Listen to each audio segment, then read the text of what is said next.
축복의 시작이라는 제목을 가지고 말씀을 살펴보도록 하겠습니다. 한번 따라하겠습니다. 축복의 시작. 어떻게 좀 한 해가 이제 진짜 얼마 안 남았잖아요. 좀 이렇게 뒤돌아보시면 좀 평안한 한 해였어요? 아니면 분주하고 힘들고 어려운 한 해였습니까?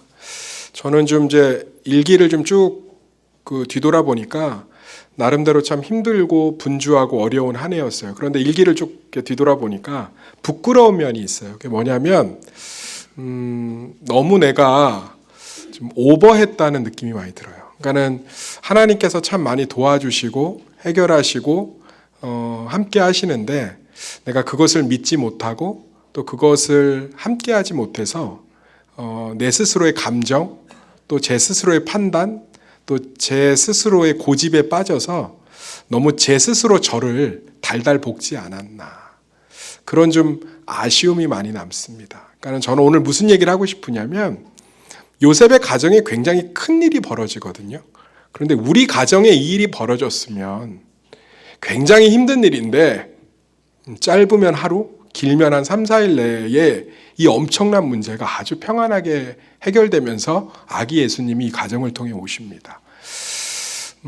우리 삶이 정말로 힘들었던 건 문제가 힘들어서일 수도 있습니다. 그렇지만 내가 너무 오버하지 않았나. 내가 너무 근심과 염려를 쌓고 있진 않았나. 내가 너무 좀 하나님을 온전히 신뢰하지 못해서 내 스스로를 그냥 피곤하게 달달 볶지 않았나 라는 것들을 좀 생각해 보게 됩니다. 이 가정의 결혼, 약혼은 이 당시에 가난한 사람들에게는 결혼과 동일했습니다. 결혼을 하기로 결정한 여자가 있는데 이 여자가 임신을 했다는 거예요. 이거 뭐 만만한 문제가 아니죠. 그런데 참 빠르고 평안하게 이 문제를 소화합니다. 제가 총신대 신학과 때 읽었던 책 중에 굉장히 재밌게 읽었던 책 제목이 아빠 저 임신했어요. 저자가 빌이라는 이름의 목사님이라는 저자예요. 그러니까 저자가 미상인 거죠. 그냥 저자가 그렇게 돼 있어요. 이 책 굉장히 좀 재밌게 읽었는데 목회자 가정에 어느 날 딸이 고백을 합니다. 아침 식탁에서. 아빠 고등학생이에요. 저 임신했어요. 그때부터 이 가정이 이 문제 때문에 굉장히 힘들어요. 그러면서 이 문제를 주님 안에서 하나하나 해결해 가면서 딸과의 관계들이 깨졌다, 합해졌다, 막 이러는 그 과정들, 딸이 결국 이제 그 임신한 남자애하고 결혼하고 모든 과정들을 아버지의 입장에서 일기 형식으로 기록한 책인데 쉬운 문제가 아니죠. 딸이 임신을 해도 쉬운 문제가 아닌데 결혼 전에 이건 내 배우자 될 사람이 오빠라고 하면 또 우리 권사님들이 싫어하지. 여보, 나 다른 씨를 뵀어. 이러면 그 뭐 어떻겠어요. 그런데 참 이 요셉이 이 중심축에서 참 좋은 성품으로 이 문제를 잘 소화하거든요. 그래서 좀 오늘 저는 예수님 오신 주일날 이런 도전을 좀 던지고 싶어요.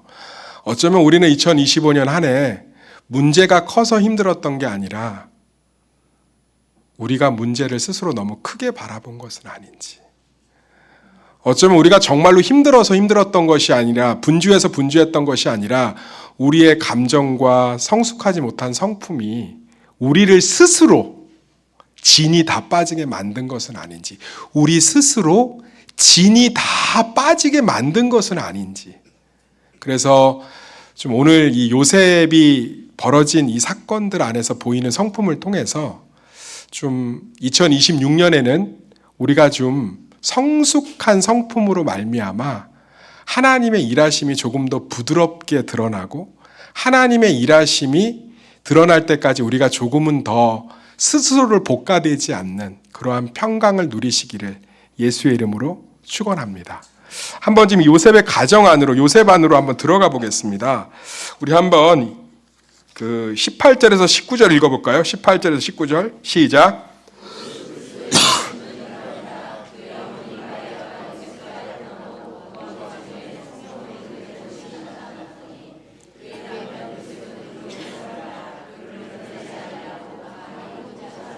20절 상반부도 읽어보면 이 일을 생각할 때에 주의 사자가 현몽하여. 그러니까 이 마리아가 임신한 사실을 배가 불러와서 알지 않았어요. 그랬으면 뭐 그랬겠지만 마리아가 요셉에게 이야기를 합니다. 나 성령으로 잉태됐어. 이게 믿어지세요? 그러면 이 당시 유대 관습법에 내가 결혼하기로 약속한 약혼녀가 임신을 하거나 간음을 하면 이 남자는 자신의 명예를 회복하기 위해서 그 여자를 마을 공동체 안으로 끌어내서요. 마을 공동체 앞에 선언을 하고 징계를 해야 됩니다. 그리고 혼인을 파기해야 돼요. 그런데 요셉은 그런 모습을 보이지 않았어요. 가만히 끊고자 했어요. 그것은 요셉의 머리로는 마리아가 임신한 것을 이해할 수 없었지만 마리아의 상황과 마리아가 그동안 자기하고 약혼을 하는 과정에서 보였던 성품들을 종합해 볼 때 그를 충분히 이해했기 때문에 조용히 가만히 이 일을 수습하고자 했습니다. 그럼에도 불구하고 본인도 얼마나 힘들었나 20절에 보면 이 일을 생각할 때 원어로 보면 번민하여 잠을 이루지 못한다는 뜻이거든요. 그러니까 그래 뭐 조용히 이 문제를 처리해 줘야겠다라고 생각을 했지만 본인도 굉장히 괴로우니까 어떡한 거예요? 밤에 잠을 이루지 못하고 뭐 뜬 눈으로 밤을 지새거나 선잠을 자고 있는 그런 괴로운 상황이죠. 얼마나 괴롭겠어요. 그래서 우리 삶 가운데 저는 우리 삶을 평안하게 인도할 수 있는 첫 번째 요셉을 통해서 알 수 있는 좋은 성품은 상대방을 좀 이해하는 성품이 좀 있어야 됩니다. 한번 따라하겠습니다. 상대방을 이해하는 성품이 있어야 합니다. 우리를 되게 힘들게 만들고 감정을 격동시키고 아프게 만드는 것 중에 하나가 사람이에요.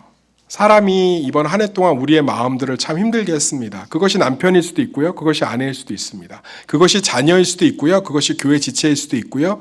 그것이 이웃일 수도 있고요. 그것이 오빠일 수도 있고요. 그것이 부모일 수도 있습니다. 그런데 이 다양한 이유들로 우리의 마음들이 굉장히 상처받고 흔들렸다는 거예요. 그런데 요셉은 자기 결혼하기 전에 약혼한 여자가 딴 사람의 아이를 가졌다는 소식을 듣고, 물론 성령으로 잉태된 것이지만 그를 이해하면서 이 문제를 처리하기로 합니다. 사랑하는 성도님들, 우리가 누군가를 이해하는 것은 우리 삶의 굉장한 샬롬, 평강의 통로가 되는 줄 믿습니다. 근데 많은 분들이 이해하기보다는 내 판단과 내 고집을 가지고 그 사람을 대할 때도 많고요. 또 어떤 과도한 해석 또는 부정적인 자기의식, 의미들을 부여해서 그것들을 자기의 상처로 끌어들일 때가 되게 많아요. 실제로는 그러한 일이 아닌데 요셉은 이것들을 참 침착하게 마리아의 입장과 상황을 충분히 이해해서 조용히 그 여자의 관계를 끊고 아마 그 여자를 떠나려고 했던 것 같아요. 이러면 온전히 남자에게 책임이 전가됩니다. 남자에게 책임이 전가돼요. 근데 요셉은 그 길을 선택했다는 거죠. 사랑하는 성도님들, 우리는 한 해 동안에 우리 주변에 있는 가족이나 지인들을 이해하려고 했습니까? 근데 그 이해하는 것을 통해서 우리는 하나님의 일하심이 나타날 때까지 평강을 누릴 수 있습니다. 우리는 누군가를 이해하는 것을 통해서 사람에게 상처받은 마음을 조금은 더 누그러뜨리면서 하나님이 그 관계들 안에서 일하실 때까지 잘 기다릴 수 있다는 거예요. 제가 그 예전 교회에서 어린이 제자반을 이제 어떤 선생님이 기획을 하고 시작을 했어요. 굉장히 좋은 거죠. 아이들을 말씀으로 가르친다는 것을. 그래서 저에게 도움도 구하고 해서 제가 교재도 만들어 드리고 그걸 담당하는 선생님을 가르치기도 했습니다.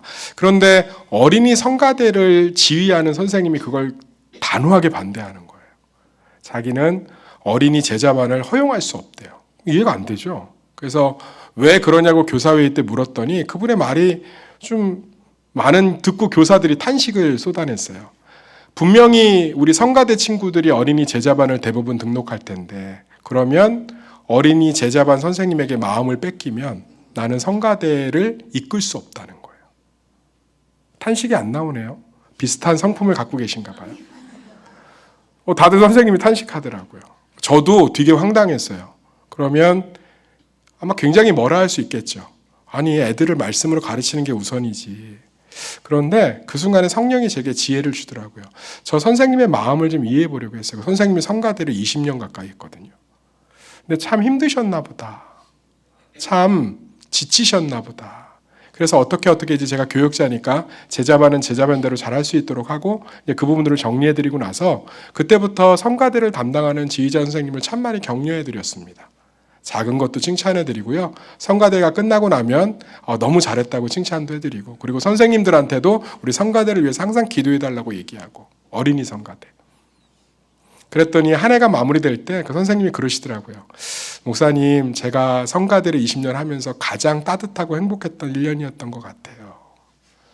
그러니까 우리는 누군가의 이해할 수 없는 행동, 누군가가 생각하지도 못한 상처들을 줄 때 우리는 굉장히 스스로를 되게 비하하면서 과하게 그것들을 받아들이면서 스스로를 달달 볶을 때가 있습니다. 요셉 입장에서 이거 뭐 난장판 필 만한 일 아니겠어요? 난장판 필 만한 일 아니겠어요?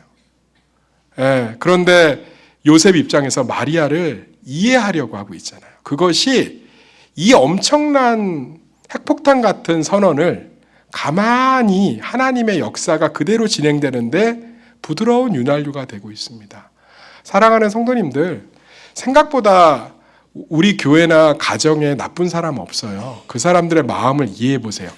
다 받아주라는 거 아니에요. 또 이제 오늘 말씀 듣고 가서 남편 다 막 수용해주고 이런 뜻이 아니라요. 자식 다 수용해주고 부인 다 수용해주는 뜻이 아니라 안 되는 건 안 되는 거고, 그 얘기가 아니라 최소한 그 사람의 마음을 충분히 이해해 보려고 할 때 우리의 말이 달라지고 행동이 달라지고 요셉처럼 가만히 끊으려고 하겠죠. 예수님 이 땅에 평강의 왕으로 오셨습니다. 요셉보다 더 뛰어난 사람이죠. 요셉은 여기 보면 의로운 사람이라는 평가를 받고 있잖아요. 19절에 보면 그의 남편 요셉은 의로운 사람이라. 유대인들의 칭찬 중에 최고의 칭찬이에요. 마태복음 1장은 요셉이 의로운 사람이라고 칭찬하면서 이 문제를 참 믿음대로 좋은 성품대로 잘 처리한 사람으로 드높이고 있습니다. 그러나 요셉과 견줄 수도 없는 진짜 의로운 분이 계시죠. 예수님이시죠. 예수님은 십자가에 달리면서도 우리를 이해하셨어요. 아버지, 저들이 하는 일을 저들이 알지 못하나이다. 가늠하던 여자가 잡혀왔을 때 요셉은 마리아를 가만히 끊고자 했지만 예수님은 적극적으로 그를 안으셨습니다. 죄 없는 자가 돌로 치라, 나도 너를 정죄하지 않는다. 예수님이 우리를 굉장히 깊게 이해하고 계세요. 그 누군가를 깊게 이해하는 사랑으로 좀 스스로를 막 핥히지 말고요. 저게 나를 쳐다보는 눈빛이 참 예사롭지 않아. 저거 근본적으로 우리 집 돈 없다고 무시하는 눈빛이야. 이런 것들 과도한. 지나가다 살짝 스쳤을 뿐인데 어깨빵을 했다느니 뭐. 밥을 배식하는데 조금 국을 좀 적게 줄 수도 있는데 뭐 나 많이 먹는 걸 어쩐지 항상 탐탁치 않게 여겼다느니, 그런 과도한 해석보다는 조금은 이해하면서 그 사람의 입장을 이해하면서 어깨가 넓어서 자꾸 부딪히는구나. 눈이 작아서 어딜 보든지 째려보는 것 같구나. 아니면 오다가 접촉사고라도 났나 보다. 좀 이해하면서 그 사람들을 대한다면 우리는 굉장히 스스로를 힘들게 하지 않고 평강으로 오신 예수님을 더 부드럽게 누릴 수 있는 줄 믿습니다. 그래서 우리 성도님들이 조금 과도하게 상대방의 상황들을 단정하지 말고요. 조금 그 사람을 이해하면서 저도 좀 그러려고 해요. 그러다 보면 솔직히 되게 이해가 다 돼요.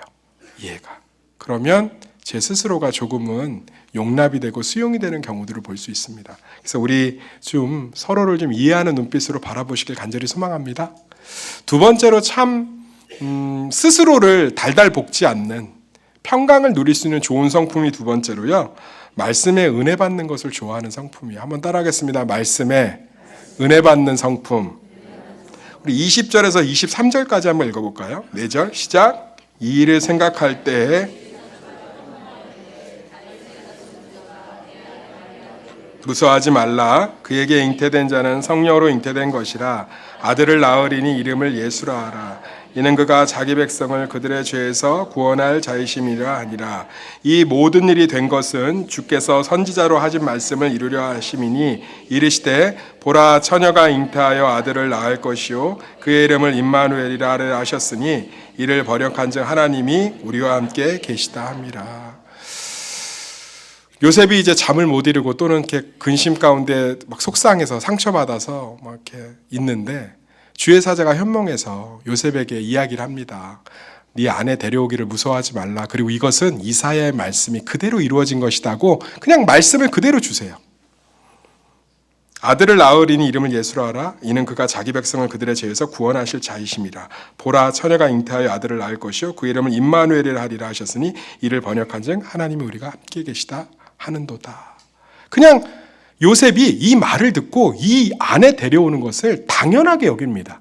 이게 현실적으로 가능할 것 같아요. 만약에 저에게 이런 비슷한 일이 일어났다. 오빠, 내가 사실 결혼 전인데 성령으로 잉태됐어요. 그럼 저는 어땠을까 하면 생각을 해봤어요. 웃기고 앉아, 야, 진짜, 야, 너 일로 와, 너 일로 와. 야, 너 내가, 미치, 너, 야, 꺼져. 야, 너하고 나하고 끝이야. 성령으로, 야, 차라리 하늘에서 별이 우주선이 내려와서 임신했다고 그래라. 그리고서 이제 어떻게 하겠어요? 뭐 퍼먹겠어요? 술 퍼먹죠. 그리고서는 술 퍼먹고서는 베트남 여자는 얼마인가. 내 인생은 왜 이러는 거야? 그래서 하나님이 꿈에 나타나서 네 아내가 성령으로 잉태됐다 한들 받아들이겠어요? 하나님까지 나한테 왜 이래요? 웃기는 소리 하지 마세요. 아니 목사님 받아들일 수도 있지 않을까요? 매주 하나님 말씀 선언되는데 우리 한 타락도 안 변하잖아요.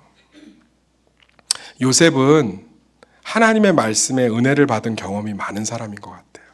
그래서 이사야의 말씀을 딱 들이댔을 때 이사야 7장 말씀인데 요셉은 딱 와닿는 거예요. 하나님의 말씀이 그대로 이루어졌구나. 그리고 하나님의 말씀이 그대로 이루어지는 경험들이 본인 안에 녹아든 것 같아요. 그래서 즉각적으로 마리아를 용납하고 데려오는 것을 겁내지 않았습니다. 사랑하는 성도님들, 교회를 섬기다 보면 다양한 즐거움들이 있죠. 먹는 즐거움도 있고요. 교제의 즐거움도 있습니다. 기도 응답을 받는 즐거움도 있고요. 봉사의 즐거움도 있어요. 그런데 가장 큰 즐거움은 하나님의 말씀에 은혜를 받는 즐거움이 아닐까요? 이것들이 쌓여 있으면 굳이 하나님께서 우리를 다른 방법들로 깨닫게 하실 필요가 없어요. 두 자녀가 있다고 칩시다. 한 자녀는 부모의 말씀을 잘 알아들어요. 한 자녀는 자기 고집대로 행합니다. 그러면 똑같이 부모가 가르치겠지만 방식이 다르겠죠. 우리는 하나님께서 정말로 매번 고통과 고난과 사건과 깨짐으로 우리를 다루고 가르쳐야 되는 존재인지 아니면 요셉처럼 하나님의 말씀이 그대로 이루어지는 것에 대한 믿음과 경험이 풍성해서 그 말씀의 은혜를 경험하고 그 말씀이 내 삶 가운데 그대로 이루어지는 것들에 대한 경험이 풍성해서 하나님이 말씀하실 때마다 그것을 순종하고 기꺼이 따라감으로 삶의 평강을 누리는 우리의 삶인지 말씀 안에서 살펴보시기를 간절히 소망합니다. 저는 그렇게 막 하나님 앞에서 하나님의 말씀이 그대로 이루어지는 경험들이 적어서 하나님의 말씀이 그대로 이루어지는 경험들이 적어서 하나님의 말씀이 그대로 이 경험들이 적어서 온 천지의 방법들을 다 동원해야 위로를 받고 온 천지의 다 과정들을 거쳐야 결국 받아들이는 미련한 삶이 되지 않기를 간절히 소망합니다. 요셉 보면 지금 한밤중에 모든 문제가 끝나요. 몇 시간 만에. 이사야의 말씀이 그대로 이루어진 거야. 미가서에 예언되어 있는 말씀이 그대로 이루어진 거야. 예레미야에 있었던 그 말씀이 그대로 지금 이루어진 거야. 오케이. 또 하나님의 말씀이 그대로 이루어진 거구나. 여기에 의심도 없어요. 여기에 과정도 없습니다. 그냥 요셉은 하나님의 말씀이 그대로 이루어지는 것들에 대한 분명한 자기 고백이 있는 거예요.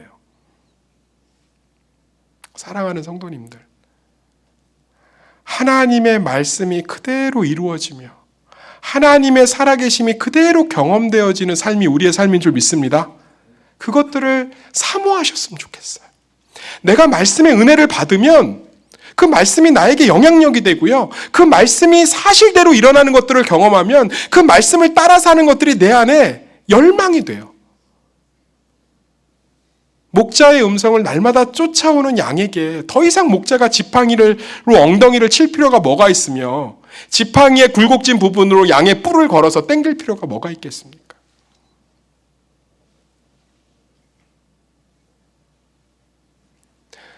나를 스스로 달달 볶는 것은 하나님이 어떤 분이신지, 하나님이 날마다 주시는 말씀, 내가 너를 사랑한다가 받아들여지지 않으니까 스스로를 달달 볶고 있는 거예요. 내가 너와 함께하고 있다, 이 문제를 내가 주관하고 있다가 받아들여지지 않으니까 스스로를 달달 볶고 있는 거예요. 하나님이 우리에게 숨을 길, 피할 길, 도망갈 길, 가면 안 될 길을 말씀 안에서 가르쳐주고 있는데 그것을 내 것으로 받아들이지 못하니까 날마다 깨지는 거예요. 요셉은 이 엄청난 사건 속에서 그냥 받아들임으로 끝냅니다. 이 지혜가, 이 합리적인 삶의 모습이, 이 에너지가 낭비되지 않는 풍성한 모습이 우리 가운데 넘치기를 예수의 이름으로 축원합니다. 마지막으로 요셉이 하나님의 일이 그대로 이루어지는 것 가운데 평안을 누릴 수 있었던 건 세 번째로요. 우리 24절 25절 두 절 읽어볼까요? 시작. 요셉이 잠깨어 일어나 주의 사자의 분부대로 행하여 그의 아내를 데려왔으나 아들을 낳기까지 동침하지 아니하더니 나음의 이름을 예수라 하나. 주의 사자의 분부대로 아내를 고민하면서 데려왔어요? 즉각 데려왔어요? 즉각 데려왔죠. 그래서요, 적극적인 신앙생활이 굉장히 삶에 유익을 줍니다. 사랑하는 성도님들, 적극적으로 신앙생활 하시기를 소망합니다. 교회를 통해서 주시는 다양한 것들을 적극적으로 한번 행해 보세요. 하나님이 주시는 감동을 적극적으로 행해 보세요. 요셉이 여기서 고민하고 의심하고, 내가 들은 말씀이 진짠가? 이거 뭐 스스로 막 자기 암시 아니야? 막 이렇게 하지 않고 주의 말씀을 들은 대로 그대로 분부대로 마리아를 데려오잖아요. 우리 가운데 하나님이 주시는 감동을 그대로 즉각적으로 순종하고 한번 따라가 보세요. 주시는 은혜가 클 줄 믿습니다. 그런데 우리는 말씀 앞에서, 하나님이 주시는 음성과 명령 앞에서 너무 많은 것들을 재요. 너무 많은 것들을 고민합니다. 그런데 한번 하나님을 신뢰하면서 즉각적으로 마리아를 데려오니까 결국 그 가정 안에 메시아가 태어나는 놀라운 축복을 누리지 않습니까? 말씀의 결론을 맺을게요. 예수님이 이 땅에 이미 오셨습니다. 그런데 우리가 예수님이 오신 이유를 성경은 하늘엔 영광이요 땅에는 평화라, 내가 너희와 함께하고 너희에게 평강을 주기에 오셨다고 했습니다. 그런데 우리 삶이 평강을 조금 더 누리고 있지 못했다면 그것은 예수님이 덜 오셔서가 아니라 우리 스스로가 하나님의 일하심을 신뢰하지 못하고 또 그분이 일하시는 것들이 우리 삶 가운데 그대로 일어나는 때를 온전히 기다리지 못하고 스스로를 볶고 문제에 함몰되고 스스로가 스스로를 굉장히 과도하게 해석해서 남들에 대한 것들을 힘들게 하고 있지 않은지, 그래서 우리가 이미 우리 가운데 임한 그 평강을 누리고 있지 못한 것은 아닌지 묵상하는 성탄 주일이 되었으면 좋겠습니다. 그래서 정말 오늘 말씀을 통해서 정말 우리 안에 이미 오신 예수님의 평강과 샬롬을 삶의 구석구석에서 누리는 좋은 신앙의 성품들을 갖기를 예수의 이름으로 축원합니다. 기도하겠습니다.